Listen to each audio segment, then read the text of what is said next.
Welcome back to the Chasing Happiness podcast, an honest podcast about finding happiness, what it really means, and the process of getting there. My name is Crystal, and today I have the pleasure of speaking with Sarah McGovern, and I hope I pronounced that correctly, Sarah. If I didn't, please feel free to correct me. Sarah and I actually met on Clubhouse, and for all of you listening to this podcast, you'll know I've been talking about Clubhouse, the app, for quite a while, and I had the pleasure of being in a room one day when Sarah was speaking about how she's pivoting her business and changing her business. So we're going to talk a little bit about that today as well. But Sarah, for everyone listening, do you want to give a brief introduction of who you are and what you do? Sure. Thanks so much, Crystal. I'm really excited to be here today. My name is Sarah McGovern. I am a travel planner with the Must Love Travel Group. I mainly work in the family travel space. So I really enjoy helping families, especially busy moms, take the stress out of planning their vacations. It's something I hear a lot from moms in particular, that it is overwhelming. They don't have time and they just want somebody to do it for them. So that's where I come in, and I love working sort of with that group of people because I can relate to them so well. I'm a mom of a 5-year-old, so I know how it is to juggle my own business, take care of my son. He's my main priority in life. So to do all those things, and we're currently in the process of moving homes, and we have a lot of life changes going on. So I get it. And I really like helping families and seeing the memories that they're able to make with their families. So yeah, that's a bit about me. Awesome. Thank you for that. And one of the reasons that I reached out to you is because we were in a Clubhouse room and you were talking about why you love to do this and how you want to focus on the experience for the people who are planning the vacation, whatever it happens to be, and why that experience is so important. And it just kind of spoke to me because I think a lot of times, especially when we're planning a vacation, it's more of a, how do we escape from all of the stress of our regular lives? How, moving homes and kids homeschooling during this last year and everything else that's going on. But for you, the focus really is the experience for the family. So, or for the people involved. I don't want to just, specifically say families. Can you explain why that's so important? Yeah. So I think this past year has given me a lot of clarity on that. In particular, a lot of people think of traveling as sort of an extravagance, as something just they do for fun, something just a sort of a break from the usual. But in this past year of the pandemic, when we haven't been able to travel, it's kind of become clear that it really is necessary for our mental health. And not only mental health, but to really bond with the people that we're traveling with, whether it just be your immediate family, your extended family, or your friend groups. I used to travel a lot with a lot of extended friends of ours, and just having that time where you can shut everything off and really focus on each other, focus on the experiences that you're having together, I feel is really what life is about. It's not about material things. It's not about that. When you take those things away and you're not able to do it, you see how much you were taking that for granted. And I want to make that a focus, to have people know the importance of experiences and that bonding time with their family. So I'm looking more into the deeper meanings of travel, what it means for our kids, how they can sort of contribute to the world through travel, get by knowing new cultures, by learning new languages, by becoming global citizens, things like that. So yeah, I think there's so many deeper layers to it than just a fun vacation, which is part of it. I mean, everyone needs to have fun, but I think there's a lot more to it. So yeah, and I just love that because I think one of the things that has always drawn me to travel is to be able to experience those cultures, to be able to get immersed in something completely different than what we're used to here in North America. And the idea of sort of instilling that in young children as they grow and, the curiosity of it all and giving them that opportunity, I think it's just so magical for everyone. Yeah, for sure. And you brought up Clubhouse, and Clubhouse has really been able to expand conversations around this. And I've been able to meet a lot more people who have made this their focus and raising their families as well. People with older kids who have been doing this for a while. So I have learned, I'm a mom of a 5-year-old. So I'm kind of just beginning our journey of this. Right. So I've been able to learn from people who have been doing this for years, and to hear the experiences that they've taken their children on, whether it be to other countries, whether it's domestically through road tripping adventures and what that has taught their kids, in terms of, helping the family out and becoming like a community through road trips. And also through like volunteerism. A lot of families take their kids and doing volunteer things while they're on vacation, which is so cool. Something that I've really been learning about, different ways to do that as well. So there's so many different aspects of it that have just been really eye-opening to me, through Clubhouse and meeting people I wouldn't necessarily have met otherwise. So it's really kind of broadened my horizons too into this travel community and travel space. So it's really cool. I love that so much. And for regular listeners of the podcast, they'll know I've been talking a lot about Clubhouse, in part for that exact reason. We are exposed to so many people who we may have otherwise never crossed paths with. And I just feel like, especially over the last year, we've sort of been missing that deep connection and conversation with people. And so it's given us that outlet. And the fact that it's now connecting you and other people on the platform to people who can help you create the life that you're looking to create, I think is just such a fabulous thing. So everybody who's listening to the podcast, like, join Clubhouse. I'm all about the join Clubhouse. So one of the things that I know you have been sort of dealing with over the last year is the process of, getting ready to move your home and, having your young son and trying to navigate all of this. Can you talk a little bit about, because you do sort of work in the travel space, how has the last year been for you in dealing with all of that? It's been a roller coaster. I would say about a year ago, when all of this first happened, it was just sort of like, what is going on, and how are we ever going to come back from this? Right. I had a pretty good trajectory of where my business was going. I had a bunch of things planned for people later in the year, and basically March and April just consisted of canceling all of those things or rebooking them.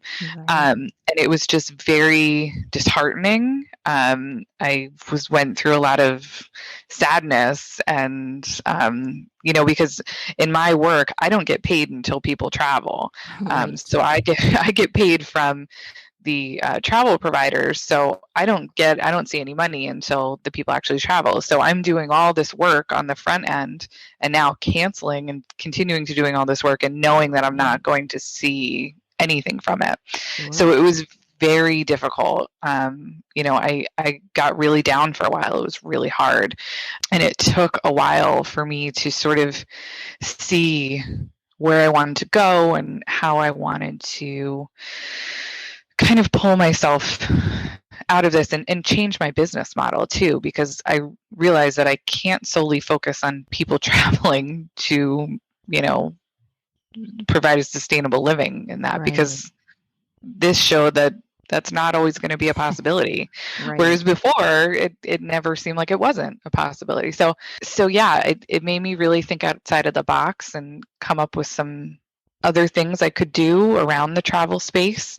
But what I really realized is what I want to do is build relationships with people that maybe I didn't, I always had a great relationship with my clients, but this pandemic made me realize I wanted to focus on that more. And I wanted to build relationships with people for the future. I think, the reason this conversation came up was in a marketing group we were in, because traditional marketing in travel is always about selling the product. Right. And they talk about, you want to sell your services. But for me, I was like, you know what? I want to show that I'm present, show what I'm about, show what my meaning is, and have myself stand apart. But I also want to get to know people and what makes them tick and why they want to travel and what they want to experience in life so I can make that happen for them. So I have really changed my focus into relationship building and seeing what I do as more of a way of helping people than, just booking travel for them. So, as hard as this has been in the past year, and especially in the beginning, I kind of look at it now as a blessing, because I don't think I ever would have really had that revelation or would have sat down to really think about or get the clarity of where I want to go with this. I kind of probably would have just kept trucking along with what I was doing. So, yeah, it's been a journey to say it's been an interesting year, but I really have been looking at the good things that have come out of it, and it has surprisingly been great. So I love that so much. And that's such a great reminder for all of us, because no matter where you live, you're in the US, I'm in Canada. Both countries have handled this quite differently over the last year. And I think in some regard, all of us are just sick and tired of it and just want to move on with our lives and sort of get back to like actual life in some way, shape, or form. But also, I think we all have different blessings that have happened, and sometimes it can be hard to remember those. So I think that's such a great thing for you to mention, because it does give you the ability to sort of just stop for a second and say, you know what, like, even amongst all of this bad and all of this, frustration and trying to struggle to figure it all out, there has to be some grain of good that comes out of it all. Yes. And it, I think it does take you have to, for me, it was like a roller coaster. I really kind of hit a bottom last summer. And I realized I needed help. I sought out help for a little bit with it. And that's something I've struggled with in my life, has been asking for help. I'm not good at that, or I haven't up until now. I haven't been. And I realized once I've done it, gosh, it's like such a weight is lifted off of you that, everything doesn't reside on my shoulders, right? Which I have always felt that it did. So, just being able to really sort of get clear about things and communicate with people more, and that kind of goes back to the relationship building thing, kind of opening myself up to other possibilities, kind of just having conversations with people like, what if this, which is outside of the realm of what I was doing with my business and my life. And it's like, well, what if maybe I incorporated this or I did this? So and not all of it comes to fruition, but just, kind of opening myself up to those possibilities has been good too. So I love that so much. And I love how, just as you were talking about it, you were reframing it in your own mind as, I don't tend to ask for help. Well, up until now, I haven't tended to ask for help. I love that so much, because I think we do get sort of stuck in our mindsets, and we don't necessarily always think about how we're communicating with ourselves. We put lots of thought into how we communicate with other people, but sometimes we forget, the communication that's going on inside our own heads matters too. So I love that. Yeah. And words matter. I mean, the words that you use when you say things like, I always am like this, or I've always done that, you keep yourself stuck in that point. And I've learned through conversations with others how much words do matter. And someone gave me that phrase, use up until now, because you are changing. You're a work in progress. And we can move forward. And since I've been doing that, it's like freeing. It's like, no, I'm not like that anymore. Right. I'm not doing that. So yeah. I love that so much. One of my favorite quotes, and I don't even remember who gave me the quote, but one of my favorite quotes is, you can be both a work in progress and a masterpiece at the same time. And that just made me think of that, because you're so right. We are constantly trying to grow and change and evolve. And maybe up until now, this has been our habit, or, sort of how we've reacted, but it doesn't mean for the rest of our lives we have to. So that's such a great thing for people to hear. Yeah. And I think we all kind of have a vision of who we want to be and the change that we want to make in the world. Because we all want to make some sort of difference, I believe.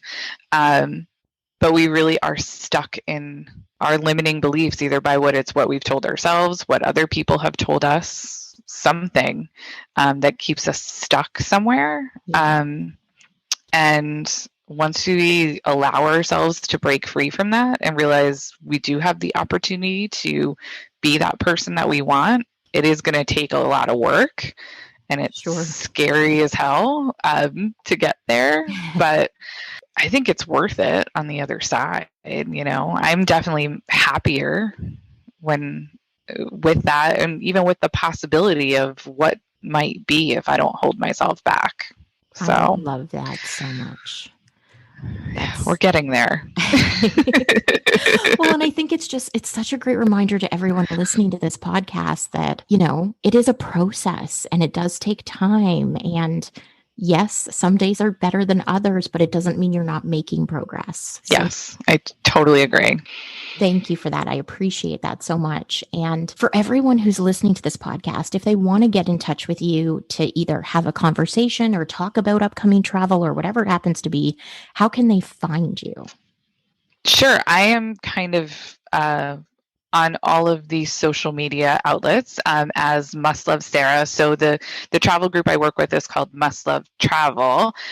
So I am Must Love Sarah, which is kind of what I've been using. So that is on Facebook, Twitter, which I don't use all that often. I'm mainly on Instagram, Clubhouse, and Facebook now. So with the majority of my time now on Clubhouse. But yeah, it's become an addiction. But I find that really the best relationships that I've found have been on there. It's just crazy, the authenticity that I've been able to find there. And just I've been running a family travel room there for about 2.5 months every Wednesday. And then I am a huge Disney fan.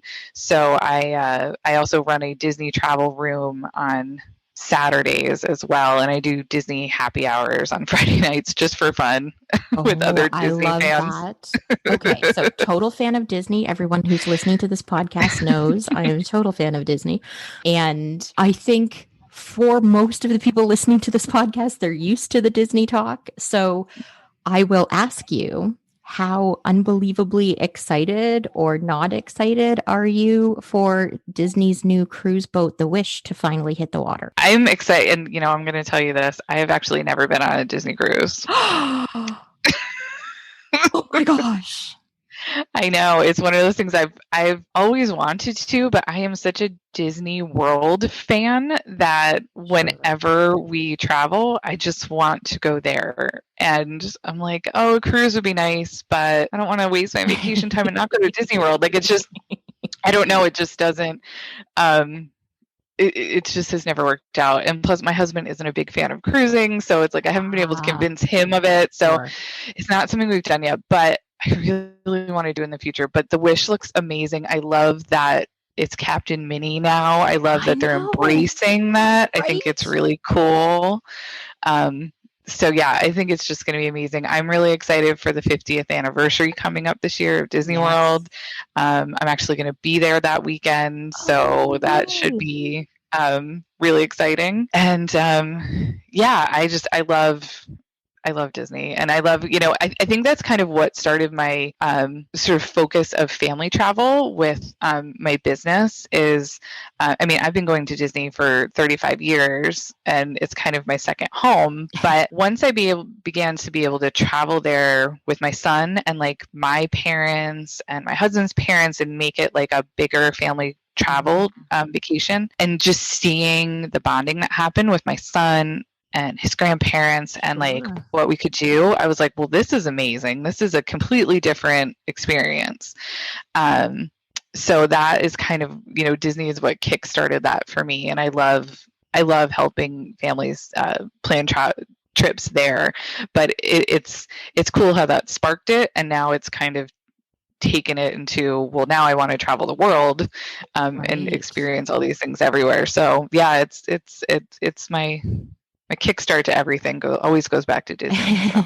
I love that so much, because my question was going to be sort of what inspired this to sort of be the path you took in life. And the fact that it comes back to Disney just makes my heart happy, because there is something about For people who are not huge Disney fans or people who have never been, it's hard to explain to them, but there is something about the magic that is created in that space. It's beyond the customer service. It's beyond the sort of like traveling some theme park experience. It is literally a joy that just hits you right in the heart when you walk through the doors, when you go through the gates. It doesn't matter how old you are. You have permission to play like a kid, to be excited like a kid, to enjoy, candy apples and caramel popcorn and like, oh, yes, it's hard to explain for people who have never been, but yes, it's just, oh, I could talk about it forever. I agree 100%. And I always feel people see pictures of me there and they're like, oh, that's your Disney smile. Like I have a different look because I think that it takes off like all the expectations you have as an adult with like paying bills and doing work and doing all these things that can weigh you down and be heavy. You just go there and can act like a child again and just, take pictures of Mickey Mouse and do whatever you want and it's acceptable and you can wear mouse ears as a 40-year-old and it's totally fine. Exactly. And I just it allows you to let that inner child out that we don't let out on a normal basis. So that's why I love it so much. It was, people always asked me that, especially before we had kids. I mean, we used to go there a lot before we had my son. So I was like, really? You're going back there again? What are you doing? And I was just like, it's my happy place. I can't. You can't explain it. Absolutely. I don't have kids. And even people who listen to this podcast will message me and they're like, okay, did you just talk about Disney again? Like, weren't you just there 3 months ago? And I'm like, yes, but like, you cannot explain, especially because we get so bogged down in real world stuff, right? Bills and work and all these expectations of other people. And you go there and you get to be free. You get to be free of all of it. You're immersed in this world where it's nothing but magic. If you want, princess sheets on your bed, you can have princess sheets on your bed. Doesn't matter if you're 40, right? Like those sorts of things just give us permission to get reconnected with who we are and what we love about life. And I think we need way more of that in the world. So I'm totally all about the Disney in every aspect. Yeah. And I think that's the thing. Like we can bring that into everyday life as long as we allow it. And I think it's people like you and I who are comfortable with that. A lot of people don't let that out. They're scared of being judged in the real world as like as a Disney fan or being too childish as an adult. But I feel like that's freeing and we should all be connected with that aspect of ourselves for sure.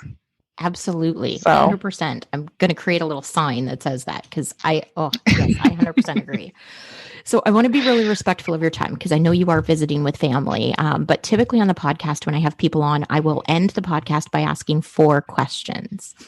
If there's any question you don't want to answer, feel free not to answer. I will tell you, people have told me the very last one I ask is a little difficult. So if it is a little difficult, I apologize. I'll tell you why I think it's a good question when we get there. But the first question is, What is either the best piece of advice or the worst piece of advice you've ever been given and why? Oof. Let me think. Probably the best piece of advice, and this goes back to what we were just talking about, is to really, and it took me a while to be okay with this, is to just be true to yourself, to really follow your heart, follow your intuition, follow where you want to go, because that is going to take you in the right direction. Don't listen to what other people's expectations are of you. Some of the, one of my mentors in life was an old boss of mine, and she actually was one of the founders of the original Woodstock. She lived by the beat of her own drum, and she really never did anything that anyone expected of her. She did what she thought was right, and she was one of the biggest inspirations in my life. And it took me a while. I always admired her and felt that I could never do that for myself. And it took me years to realize, that I can. And she used to tell me that all the time, and I was like, yeah, okay, sure. like as a in my mid-20s, you have no idea where you're going with that. Yeah. But yeah, she was an inspiration that way, and always kind of just said, follow your heart, just go for it, just do what you want. So yeah. I love that so much. That's fantastic. Oh, okay. Next one is, what's one thing about yourself that you want to work on? Oh, well, yeah, that's a work in progress. My my sort of my anxiety and my ability to become overwhelmed easily. So yeah, I have a tendency to, well, like I said earlier, just take everything on as my own, which leads to overwhelm and then being completely paralyzed where I can't do anything. Right. So yeah, so that is, and from that, the way I've been dealing with it is asking for help or sort of delegating things to other people. You mentioned we're currently kind of in the process of moving, and as someone who likes to control things, I would generally take over all of that stuff, and I'm giving it to my husband. I'm like, oh, wow. You do that. Have fun.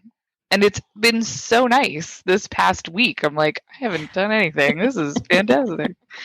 But I can focus on the other things in our life that we have to do, and I can focus on the momentum that I've been having growing my business. So it's small things like that, the asking for help. So that is something that I'm continually trying to work on. So yeah. I love that so much. And I think a lot of us struggle with that, especially here in North America, because we sort of have this society that tells us, like, you've got to be able to handle it all. You've got to be able to do it all. You've got to be able to, be everything to everyone all the time. And I just think it's so unrealistic. So I love that that was your answer. Yeah. Okay. The next one is, if you could go back in time and give yourself a piece of advice, what would it be? Oh, I think about this a lot. There's so many. I wish I could go back to myself in my early 20s a lot and just tell myself not to let other people's opinions matter so much to me in my life, or have so much weight and effect on what I did. I feel like I made a lot of decisions in my 20s based on what other people thought I should do, where I should go, and what might not have been true, what I thought other people's expectations were of me, which in later conversations turns out was never the reality, but I made that up in my own head. Right. So yeah, I wish that I didn't rely on the thoughts and judgments of other people so much, because I think it would have taken me to the place where I am now much sooner. Wow. So yeah. That's awesome. Okay. So the final question, and as I said, scared of this one now. I'll tell you, the reason that I ask this is I think we don't actually ask ourselves this question far often enough. And I think it's really important because, in my opinion, I think it changes throughout the course of our life, sometimes throughout the course of the week, depending on what you're going through and sort of what you're dealing with for life. So this is why I love to ask this question, because it tends to elicit so many different answers. And I think it's a great example of how we're all the same and yet how we're all similar in different ways. So the question is, what does happiness mean to you? Oh, okay. I actually like this question. It's okay. Good. To me, happiness, there's a few things. It means sort of contentment with myself, just being satisfied with what I'm doing every day, even if it's not, even if I don't get to everything on my to-do list, knowing that I tried my best, and that I'm trying and I'm at least putting the effort in. That's, me personally. But happiness really is like just seeing my son happy every day, seeing him smile, seeing him hug me. Oh, see, now I'm going to cry. Seeing him, hug me and tell me that I'm the best mom in the world. To me, that is, that brings me happiness. It's simple, doesn't have to be a lot. So, you got me there. I love that so much. And now you've got me teary because, oh my God, how beautiful is that? It is such a simple thing, But I think it's so easy to take something like that for granted in life, right? Yeah. I mean, just looking at him and just smiling, him just like smiling back and like waving or whatever, like that is just, it doesn't have to get any deeper than that. You know, that's what my first answer to this question. I was like, oh, for me, what's my personal happiness? But when I think about it, it really is just seeing the smile on his face and, you know, knowing that, you know, we're raising him in a way to be a good human. And I think that is our main goal, is that he is going to be a good human. And when I see him do something like, or say something like, I love to help people, or, you know, he'll just give me something like, I love to help you. I'm like, well, that's just the best thing in the world, because I want that to translate into the universe and what he can do. So, because I think if he's happy, he can bring that to so many other people, and not just make me happy, but make the world happy. So, oh my God, that's so beautiful. Oh, I'm so in love with that. There we go. It wouldn't be a good conversation if I didn't cry at the end. Right. I was literally just thinking the same thing. Like, if you haven't cried in 24 hours, you know, now you're in for the day, kind of thing. And you know, that's funny. I was always someone who was like, I never cry. I don't show emotion, because I always felt like that was the stronger way to be a person. And the more that I do just like let it go and actually release that, gosh, it just feels so much better. It's just like a release of energy, and it just, yeah. And it's also good to be vulnerable with people too, I think, yes. You know, so. Well, and I think we need much more of that, especially after this last year. You know, I think in the beginning, we certainly all tried to struggle through this as much as we could independently. And I think being vulnerable with each other and telling each other, like, you know, this is what I struggled with too. And, you know, maybe, you know, for 3 or 4 days, I didn't answer text messages because I just didn't have the emotional energy to do it. And reminding people that they're not alone. We're all human, and we all, you know, value different things at different times. But ultimately, the goal is to, like you said, create good humans, to be better humans, to strive to create a better planet in the future. And I think it's just so important for us to have that level of vulnerability when we're comfortable enough to, so that we can continue to create that.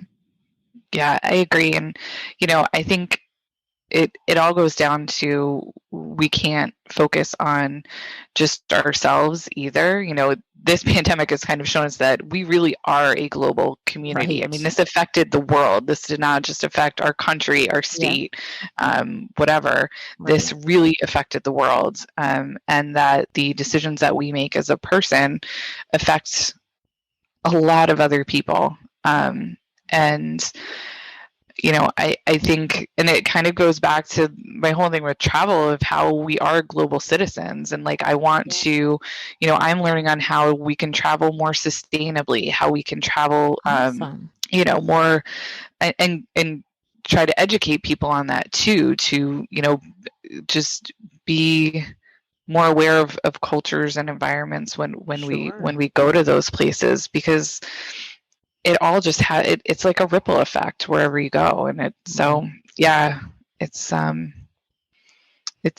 an interesting year for all of that, for those sort of revelations. And there's still a lot of people who are just really stuck in the me, you know, and how this is affecting me personally.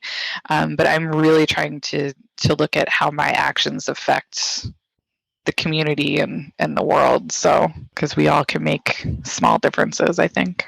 Absolutely. Well, and like you said earlier, I think those small differences we make as individuals eventually add up to big ripples, because we set an example. We teach our children, we teach the people around us how to make small changes, and then they teach other people in turn, and it becomes this huge ripple effect. And you never know how many lives you're going to touch with one small little thing. That's so true. That's so true. Well, thank you so much. Like I said, I want to be respectful of your time, because I know you're visiting family for the first time in a really long time. So, I hope you have better weather coming your way. And I thank you so much for your time. I will put, for everyone listening to the podcast, in the show notes, I will put how to get in touch with Sarah so that you can reach out to her and make some connections. Do you have anything else that you want to mention before I let you go, Sarah? No, I really want to thank you for this. I have really enjoyed getting to know you over the past couple months, on Clubhouse. And it's just been so nice to be able to have conversations like this on a regular basis, with people who I feel a really good connection with. So I appreciate you reaching out to me and wanting to learn more about this, so I can get this message out to even more people. So I really appreciate it. Thank you so much. Thank you. And I'm 100% with you. I feel blessed to, one, be able to utilize Clubhouse, because I know there's a whole percentage of the population that can't do that yet. That's but true. two, just to be able to sort of make connections with people. You and I may be Disney fans, but we may have never crossed paths in any other way. We just happened to end up in the intentional connectors room and sort of other rooms like the mindful marketing. And it's been a wonderful experience to connect with like-minded people like you. So thank you so much. I think it's funny though, you and we connected a while ago. I didn't realize until I think a couple of days ago that you were even a big Disney fan. That's when we realized it. And I was like, oh, we even have that in common. So that's great too. So there's just all these things that keep piling up. Yep. Yeah. I love it. Well, thank you so much. Have yourself an absolutely amazingly wonderful day. And I appreciate you so much. Thank you. I appreciate you too. It was great to actually see your face instead of just your picture. That is the one downside to Clubhouse. Yeah. You get the profile picture, and then sometimes when people change the profile picture, I'm like, wait a minute, is that the same person? And I have to go read the bio. Me too. Yeah, I agree. It's funny. Oh, well, thank you so much. A huge thank you to Sarah for joining me. I appreciate you so much. And I hope you guys enjoyed our conversation. Have a wonderful week. Bye for now.